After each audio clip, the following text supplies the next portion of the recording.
Hello दोस्तों, welcome to Afreen Hindi कहानियाँ। आज की कहानी है माँ की दो रोटी। बीबी रसोई घर में थी। पति तेज़ आवाज़ में बोला, सरिता, आज माँ आ रही हैं। मैं माँ को स्टेशन लेने जा रहा हूँ। इतना सुनते ही सरिता ने माथा सिलवटों से भरकर कहा, ले आओ, मैंने कब मना किया है? तुम्हारी माँ लाओ या मत लाओ, मेरी माँ क्या तुम्हारी कुछ नहीं लगती? विवेक ने कहा। विवेक सरिता की आंखों से उसके हृदय को पढ़ चुका था। गाड़ी की चाबी उठाकर बोला, देखो सरिता, माँ पिछली बार आंखों में आंसू लेकर गई थीं। पूरे 4 साल बाद हमारे पास कुछ दिनों के लिए आ रही हैं। मैं चाहता हूँ सब हंसी खुशी रहें। पिछली बार जैसा कुछ नहीं होना चाहिए।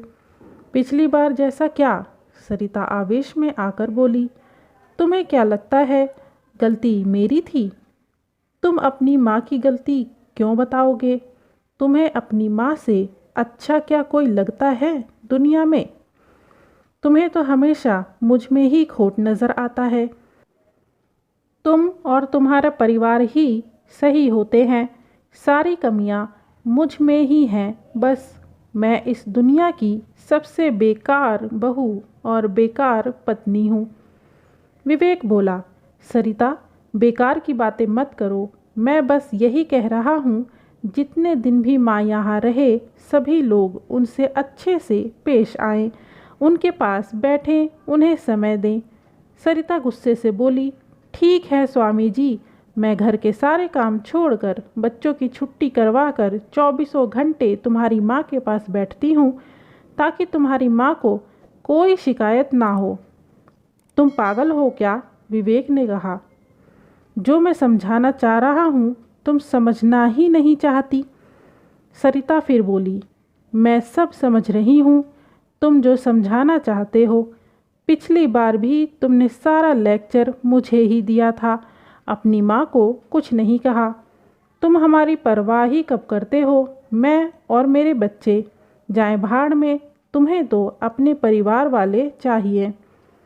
चाबी मेज पर फेंक कर विवेक गुस्से से बोला, तो यह सब मैं किसके लिए कर रहा हूँ? मेरी एक ही बहन है, उससे मिले हुए भी 2-2 साल हो जाते हैं। बाबूजी के जाने के बाद माँ गांव में अकेली रह गई, लेकिन मैं यहाँ नहीं ला सका ताकि तुम लोगों के जीवन में कोई डिस्टर्बेंस ना हो।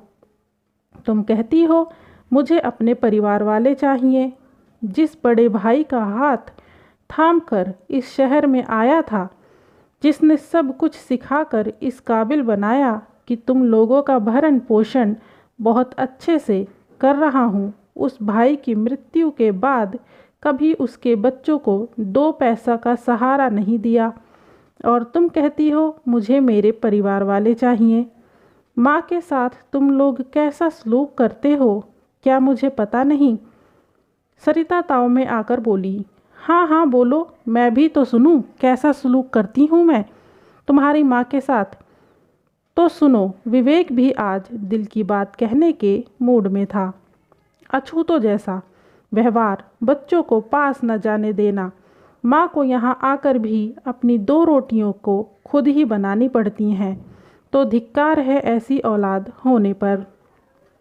और सुनो, बचपन में मुझे रात में उठकर रोटी खाने की आदत थी।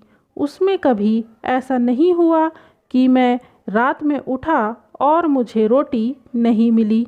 माँ हमेशा 2 रोटी बचा कर रखती थी मेरे लिए। यहाँ सब कुछ होने के बावजूद भी माँ को कई दफ़ा भूखा सोना पड़ा। ऐसा क्यों?